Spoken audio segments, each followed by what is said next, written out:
दोस्तों, क्या हुआ? जब डीएम साहिबा कुंभ मेले में स्नान करने पहुंची और वहां उनका तलाकशुदा पति, जो अब नागा साधु बनकर भीख मांग रहा था, उससे उनका सामना हुआ। इसके बाद डीएम मैडम ने जो किया, उसे सुनकर आपके भी होश उड़ जाएंगे। ये घटना है उत्तर प्रदेश के प्रयागराज शहर की, जहां एक निम्न मध्यम वर्गीय परिवार में एक बेटी का जन्म हुआ था। परिवार में पहले भी कई लड़कियां जन्मी थीं और जब फिर से एक लड़की का जन्म हुआ तो परिवार के लोग मायूस हो गए। सभी को बेटा चाहिए था, लेकिन बेटी के जन्म पर कोई खुश नहीं था। बच्ची का नाम कविता रखा गया। कविता के पिता का नाम दीनदयाल और मां का नाम सावित्री था। कविता बचपन से ही पढ़ाई में बहुत होशियार थी। वह प्रयागराज के ही एक सरकारी स्कूल में पढ़ाई करती थी और हमेशा अपनी कक्षा में सबसे ज्यादा अंक लाकर पास होती थी। उसके स्कूल के शिक्षक अक्सर उसके माता पिता से कहा करते थे कि उनकी बेटी बहुत होशियार है और इसका भविष्य उज्जवल है। वे उन्हें सलाह देते थे कि कविता को आगे पढ़ाएं ताकि वह एक अच्छी नौकरी कर सके। लेकिन उसके पिता हमेशा कहा करते थे, यह तो एक लड़की है, इसे क्या आगे पढ़ाना, यह पढ़ लिख कर क्या करेगी? इसे तो ससुराल जाकर चूल्हा चौका ही संभालना पड़ेगा, इसलिए इसे पढ़ाने की कोई जरूरत नहीं है। पर उसकी मां सावित्री अपने पति से लड़ाई झगड़ा करके कविता को हमेशा पढ़ाती आई थी। धीरे धीरे समय बीत रहा था और अब कविता 10वीं कक्षा में पढ़ाई कर रही थी। उसकी उम्र लगभग 16 साल थी। तभी समाज के कुछ लोग कविता के लिए रिश्ता लेकर उसके माता पिता और दादा दादी के पास आए। यह सुनकर कविता बहुत दुखी हो गई, क्योंकि उसकी उम्र अभी सिर्फ 16 साल थी। लेकिन उसके पिता दीनदयाल बहुत खुश थे, क्योंकि लड़के वाले एक अमीर खानदान से थे। वे चाहते थे कि जल्दी से कविता की शादी करके इस जिम्मेदारी से मुक्त हो जाएं। कविता के दादा दादी भी इस रिश्ते के लिए तैयार हो गए, लेकिन उसकी मां सावित्री अब भी उदास थी। सबने बिना कविता की रजामंदी पूछे और उसकी पसंद नापसंद जाने बिना ही इस रिश्ते के लिए हां कर दी। लड़के की उम्र करीब 19 साल थी, जबकि कविता की सिर्फ उम्र 16 साल थी। जब कविता को पता चला कि उसकी शादी के लिए रिश्ता तय कर दिया गया है और कुछ दिनों में उसकी शादी होने वाली है, तो वह बहुत दुखी हो गई। उसने अपनी मां से कहा, मां, मुझे आगे पढ़ाई करनी है। मुझे अभी 11वीं और 12वीं की परीक्षा भी देनी है। मैं आगे पढ़ना चाहती हूं, मुझे शादी नहीं करनी है। लेकिन उसकी मां सावित्री भी क्या कर सकती थी? वह भी अपने सास, ससुर और पति के आगे मजबूर थी। एक दिन उन्होंने अपने पति दीनदयाल से कहा, अभी कविता शादी नहीं करना चाहती है, उसे पढ़ाई करने दीजिए, इसकी शादी हम बाद में करवा देंगे। ये सुनकर दीनदयाल बहुत गुस्से में आ गए। उन्होंने सावित्री को खूब मारा और प्रताड़ित किया। कहने लगा, तू ही इस लड़की को बिगाड़ रही है। बड़ी होकर यह किसी लड़के के साथ भागकर शादी कर लेगी और मेरा नाम समाज में डुबा देगी। इससे अच्छा है कि मैं अभी इसकी शादी करके इस समस्या से छुटकारा पा लूं। यह सब सुनकर कविता बहुत दुखी हो गई। अपनी मां को मार खाते हुए देखकर वह भी पिघल गई और शादी के लिए हां कर दी।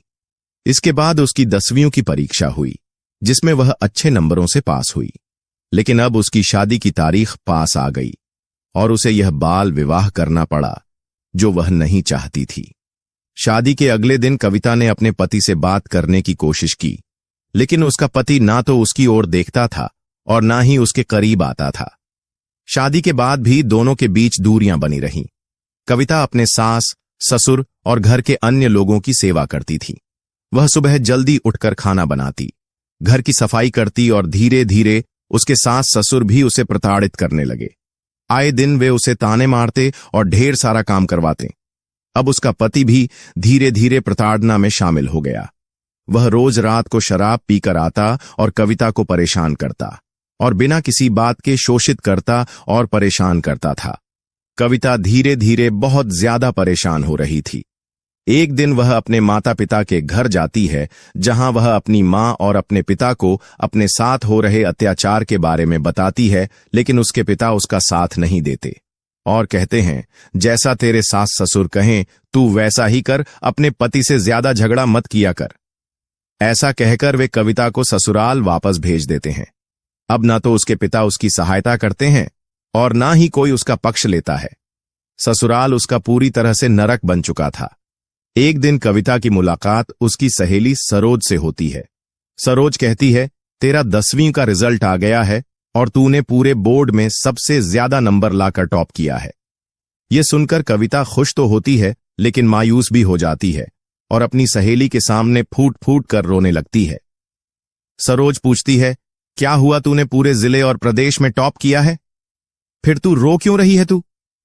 कविता अपनी आप बीती बताती है और कहती है, मुझे तो आगे पढ़ाई करनी है और एक बड़ा अधिकारी बनना है, लेकिन मेरे ससुराल वाले मुझे बहुत काम करवाते हैं और मेरा पति मुझे रोज रात को मारता है, खूब मेरी पिटाई करता है। ये सुनकर सरोज भी रोने लग जाती है और कहती है, तू कब तक इस नरक में रहेंगी? एक न एक दिन तुझे इससे बाहर आना ही पड़ेगा, वरना तू इसी तरह जीते जी मर जाएगी। एक दिन तुझे हार्ट अटैक आ जाएगा। इससे अच्छा है कि तू अपनी पढ़ाई जारी रख और 11वीं की परीक्षा दे और आगे तू 12वीं भी कर और आगे जाकर एक बड़ी अफसर बन। अगर तू ऐसे ही इस नरक में रहेंगी तो अपनी पूरी जिंदगी कैसे बिताएगी? सरोज कविता का काफी उत्साह बढ़ाती है और कहती है, तू आगे पढ़ाई कर। तेरे बहुत बड़े सपने थे, आखिर क्या हुआ तेरे उन सपनों का? इसके बाद कविता गहरी सोच में पड़ जाती है। थोड़ा समय आगे बढ़ता है लेकिन सरोज की बातें कविता के दिमाग में गहराई से बैठ जाती हैं। इसके बाद कविता के दिमाग में कई तरह के विचार आते हैं और एक दिन वह अपने ससुराल को छोड़कर भागने की ठान लेती है। एक रात वह अपने कुछ गहने जो उसके माता पिता ने उसे दिए थे लेकर ससुराल छोड़ देती है और बस पकड़कर दिल्ली चली जाती है। वहां उसकी एक सहेली रहती थी।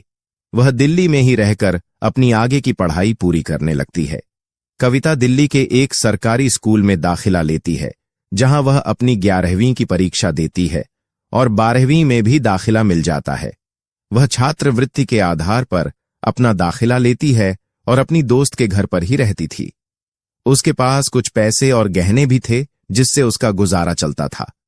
धीरे धीरे समय आगे बढ़ता है।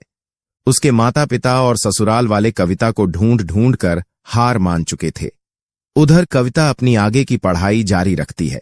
समय के साथ वह 12वीं कक्षा में भी अच्छे नंबरों से पास हो जाती है। इसके बाद उसके अच्छे परिणाम के आधार पर उसे एक अच्छे कॉलेज में एडमिशन्स मिल जाता और वह बीए की परीक्षा में भी काफी अच्छे नंबर लाकर पास होती है और अपना नाम रोशन करती है। अब उसका लक्ष्य आगे एक बड़े अफसर बनने का था। एक दिन उसके कॉलेज में दिल्ली की कलेक्टर मैडम आती है। कलेक्टर मैडम अपने भाषण में अपने जीवन के संघर्षों को सभी बच्चों के साथ साझा करती हैं। कविता कलेक्टर मैडम की कहानी सुनकर बहुत प्रभावित होती है और वहीं से कलेक्टर बनने की प्रेरणा पाती है। कविता उसी दिन ठान लेती है कि वह भी एक दिन कलेक्टर बनेगी, लेकिन उसे यह समझ नहीं आ रहा था कि आखिर कलेक्टर बनने के लिए क्या करना पड़ता है। उसे इस बारे में जानकारी नहीं थी। इसके बाद वह कलेक्टर मैडम का पीछा करती है। सौभाग्य से कलेक्टर मैडम की नजर कविता पर पड़ जाती है। वह कविता से कहती है, बेटा क्या हुआ, मैं तुम्हें कब से देख रही हूं, तुम मेरा पीछा कर रही हो। भाषण देते समय भी मुझे तुम्हारे अंदर एक अलग ही तेज दिखाई दे रहा था। बोलो बेटा क्या हुआ? कविता अपने जीवन की पूरी सच्चाई कलेक्टर मैडम को बता देती है। वह कहती है, मेरा बाल विवाह हुआ है। मेरे ससुराल वाले मुझे बहुत परेशान करते हैं। मेरा पति भी मुझे बहुत प्रताड़ित करता था। वहां से भागकर मैंने दिल्ली में एक सरकारी स्कूल में दाखिला लिया और अब बीए की परीक्षा दे रही हूं। यह सुनकर कलेक्टर मैडम कहती हैं, कविता बेटा तुम बहुत बहादुर हो और तुमने बहुत अच्छा किया कि अपने उज्जवल भविष्य के लिए कदम उठाया। अगर तुम चाहो तो अपने भविष्य को बहुत सुनहरा बना सकती हो। कविता उनसे पूछती है, मैडम मुझे आगे जाकर क्या करना चाहिए? मैं भी आपके जैसी बड़ी अफसर बनना चाहती हूं। तब कलेक्टर मैडम कविता को बताती है, अगर तुम्हें मेरे जैसा बड़ा अफसर बनना है तो तुम्हें IAS की परीक्षा देनी होगी। ये परीक्षा काफी कठिन होती है, लेकिन मुझे तुम में वह काबिलियत नजर आ रही है। अगर तुम चाहो तो यह परीक्षा दो और इसकी तैयारी करो। एक दिन तुम भी एक बहुत अच्छी कलेक्टर बनोगी। ये सुनकर कविता बहुत प्रभावित होती है। अब उसे अपना लक्ष्य मिल चुका था। वह समझ चुकी थी कि उसे कलेक्टर बनना है। इसके बाद वह बाकी परीक्षाएं पास करके IAS बनने की तैयारी में जुट जाती है। वह एक कोचिंग सेंटर में दाखिला लेती है। उसके पास जो गहने पड़े थे उन्हें बेचकर वह अपना दाखिला कराती है। कविता अपनी आगे की पढ़ाई जारी रखती है। इसके बाद उसकी मुलाकात एक गांव के लड़के से होती है जो आईएएस की तैयारी कर रहा होता है। उसका नाम रवि था। कविता और रवि के बीच धीरे धीरे दोस्ती हो जाती है। रवि भी पढ़ाई में बहुत तेज था और उसकी जिंदगी की कहानी भी काफी गंभीर थी। वह भी एक गरीब परिवार से था और अपने पूरे घर बार को छोड़कर कलेक्टर बनने के लिए दिल्ली आया था। धीरे धीरे दोनों के बीच नजदीकियां बढ़ने लगती हैं। दोनों एक दूसरे का उत्साह बढ़ाते हैं और एक दूसरे को पढ़ाई में आगे बढ़ाने में मदद करते हैं। वे साथ में आईएएस की परीक्षा की तैयारी कर रहे होते हैं। एक के बाद एक वे आईएएस की परीक्षाएं देते जाते हैं और पहली परीक्षा में दोनों अच्छे नंबर लाकर पास हो जाते हैं। उनके अंदर काफी उत्साह था और दोनों मन लगाकर साथ में पढ़ाई कर रहे थे। लेकिन जहां एक लड़का और एक लड़की होते हैं वहां पर रिश्ता दोस्ती तक सीमित नहीं रहता। ये रिश्ता एक समय पर आकर आगे बढ़ ही जाता है। दोनों के बीच नजदीकियां और बढ़ती है और एक दिन रवि कविता को प्रपोज कर देता है। वह कहता है, कविता मैं तुमसे बहुत प्यार करता हूं। कविता भी मन ही मन रवि से प्यार करती थी, लेकिन वह चाह कर भी उसे हां नहीं बोल पा रही थी, क्योंकि उसका लक्ष्य अभी कुछ और था और उसका पति अभी भी जिंदा था। कविता कहती है, मैं शादीशुदा हूं, भले ही मैं अपने पति के साथ कभी भी नजदीक नहीं हुई हूं, लेकिन मैं तुमसे कुछ भी झूठ नहीं बोलना चाहती। मैं तुम्हें सारी सच्चाई बताना चाहती हूं। मुझे तुम बहुत पसंद हो, लेकिन मेरा बाल विवाह हुआ है और मैं अपने पति को छोड़कर यहां आई हूं। रवि कहता है, मुझे तुम्हारे पति से कोई लेना देना नहीं है। मुझे तुम बहुत पसंद हो और मैं तुम्हारे साथ पूरी जिंदगी बिताना चाहता हूं। हम दोनों साथ में मिलकर कलेक्टर की आगे की परीक्षा देंगे और साथ में कलेक्टर बनेंगे। इसके बाद कविता भी रवि को हां कर देती है और दोनों एक दूसरे के और ज्यादा नजदीक आ जाते हैं। लेकिन कहते हैं ना कि जहां नजदीकियां बढ़ जाती हैं वहां लक्ष्य छूट जाते हैं, और हुआ भी यही। धीरे धीरे रवि का पढ़ाई से मन हट रहा था, जबकि कविता का ध्यान अपने लक्ष्य पर केंद्रित था। वह अपनी परीक्षा की तैयारी पूरी जोरों शोरों से कर रही थी, लेकिन रवि के मन में सिर्फ कविता के ही ख्याल थे। अब अगली परीक्षा आ चुकी थी। कविता ने अपना पेपर खूब अच्छे से दिया और रवि ने भी अपना पेपर दिया, लेकिन परिणाम उम्मीद के बिल्कुल उलट निकले। कविता अपनी परीक्षा में अच्छे नंबरों से पास हुई, जबकि रवि फेल हो जाता। यह देखकर रवि काफी ज्यादा दुखी हुआ। कविता ने भी रवि से कहा, हम कुछ समय के लिए अब दूर रहेंगे, क्योंकि अगर हम दोनों ऐसे ही साथ रहेंगे तो इसका असर हमारी पढ़ाई पर पड़ेगा और अब आखिरी पड़ाव आ चुका है। कविता ने रवि की बात सुनी और खुशी के मारे उसकी आंखों में आंसू आ गए। उसने कहा, तुम सच में मुझे ऐसा सुनाए हो? क्या मैंने सच में कलेक्टर बनने के लिए टॉप किया है? रवि हंसते हुए कहता है, हां, तुमने पूरे जिले में टॉप किया है और अब तुम्हें कलेक्टर बनने का अवसर मिलेगा। मुझे खुशी है कि तुमने यह साबित कर दिया कि किसी भी मुश्किल को पार कर बड़े लक्ष्य को हासिल किया जा सकता है। कविता की आंखों में आंसू थे, लेकिन वह अपने आंसुओं को छिपा नहीं पाई। उसने कहा, यह सब तुमसे मिले समर्थन, प्रेरणा और मेहनत के कारण हो सका। बिना तुम्हारी मदद के मैं यह रास्ता नहीं तय कर सकती थी। रवि और कविता दोनों एक दूसरे को देखकर मुस्कुराए। कविता के लिए यह सफलता सिर्फ एक व्यक्तिगत उपलब्धि नहीं थी, बल्कि यह हर उस कठिनाई, संघर्ष और दर्द का प्रतीक थी जिसे उसने अपने जीवन में सहा था। कविता का जीवन अब एक नई शुरुआत की ओर बढ़ रहा था और रवि भी उसकी सफलता को देखकर गर्व महसूस कर रहा था। अब दोनों जानते थे कि सफलता सिर्फ शिक्षा और कठिन मेहनत से नहीं, बल्कि अपने सपनों के लिए लगातार लड़ने और हार ना मानने से मिलती है। अगले कुछ दिनों में कविता का इंटरव्यू हुआ, जिसमें उसने शानदार प्रदर्शन किया और अपनी पूरी तैयारी को साबित किया। परिणाम आया और कविता ने कलेक्टर बनने का सपना पूरा किया। रवि ने उसकी कड़ी मेहनत को देखा और कहा, तुमने सिर्फ अपने लिए नहीं, बल्कि उन सभी महिलाओं के लिए भी एक मिसाल पेश की है जो समाज में दबावों और चुनौतियों का सामना करती है। तुमने हमें सिखाया कि किसी भी स्थिति में अपने सपनों से समझौता नहीं करना चाहिए। कविता ने कहा, यह मेरी केवल व्यक्तिगत सफलता नहीं है, यह उन सभी लोगों की सफलता है जिन्होंने मेरे सपने में विश्वास किया और मुझे हर कदम पर समर्थन दिया। अब कविता कलेक्टर बन चुकी थी, लेकिन उसका सफर यहीं खत्म नहीं हुआ था। उसने और रवि ने कसम खाई थी कि वे दोनों एक दूसरे का साथ नहीं छोड़ेंगे और अपनी मंजिल तक एक साथ आगे बढ़ेंगे। कविता ने रवि को गले लगाकर बहुत रोते हुए पूछा, तुम्हारे रिजल्ट का क्या हुआ? रवि ने मुस्कुराते हुए कहा, मैं तो तीसरे अटेम्प्ट में भी फेल हो गया था और चौथे अटेम्प्ट में भी फेल हो चुका हूं। ये सुनकर कविता का दिल भर आया। उसने मायूस होकर कहा, मुझे माफ कर दो। लेकिन रवि ने हौसला देते हुए कहा, कोई बात नहीं, तुम तो कलेक्टर बन गई हो ना, मैं उसमें ही खुश हूं। दोनों ने एक दूसरे को फिर से गले लगाया। इसके बाद कविता ने रवि से कहा, मैं डीएम के पद पर नियुक्त होने से पहले तुमसे शादी करना चाहती हूं, लेकिन उससे पहले मुझे कानूनी तौर पर अपने पति से तलाक लेना पड़ेगा। कविता ने अपने पति को तलाक का नोटिस भी जारी किया, लेकिन उधर से कोई जवाब नहीं आया। धीरे धीरे समय बीतता गया और रवि और कविता दोनों साथ रहने लगे। वे अब भी शादी नहीं कर पा रहे थे, क्योंकि कविता का अपने पहले पति से तलाक नहीं हो रहा था। इतने में कविता की पहली पोस्टिंग उत्तर प्रदेश के लखनऊ शहर में हो गई, जहां उसे अपना कार्यभार संभालना था। सबसे पहले कविता अपनी मां से मिलने घर गई। उसने घर जाकर अपनी मां को ढूंढा, जो किचन से बाहर आई। अपनी बेटी को सामने देखकर मां खुशी से झूम उठी। उन्होंने कविता को गले लगाया और कहा, बेटी, तू कहां गई थी? इतने साल हम सब बहुत परेशान थे।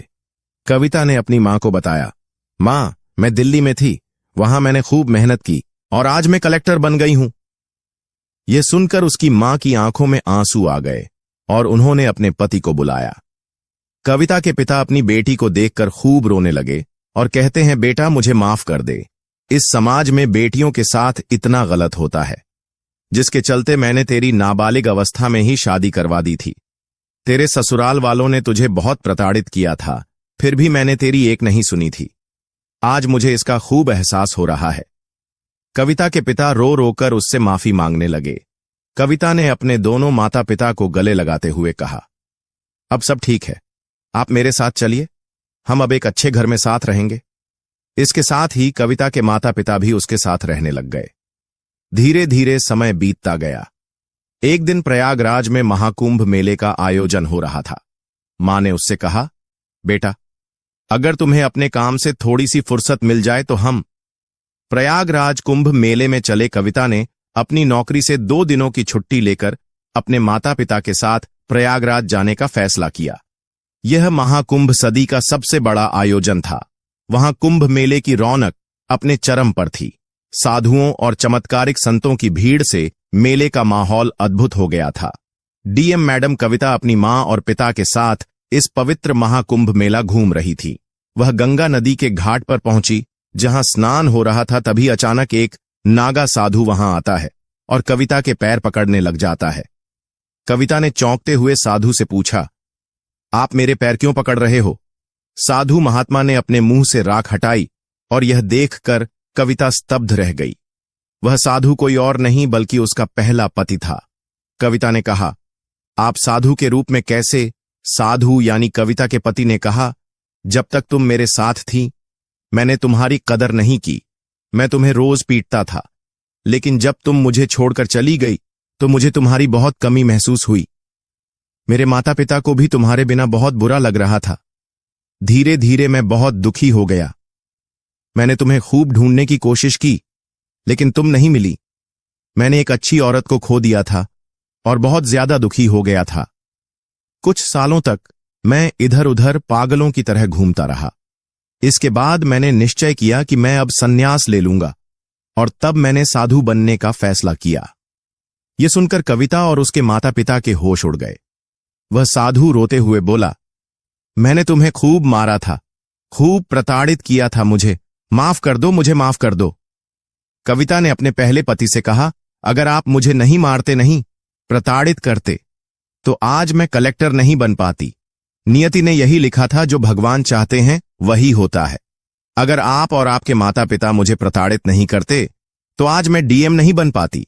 इसके बाद डीएम मैडम यानी कविता उस अघोरी साधु जो उनके पहले पति थे, उससे कानूनी तौर पर तलाक ले लेती है।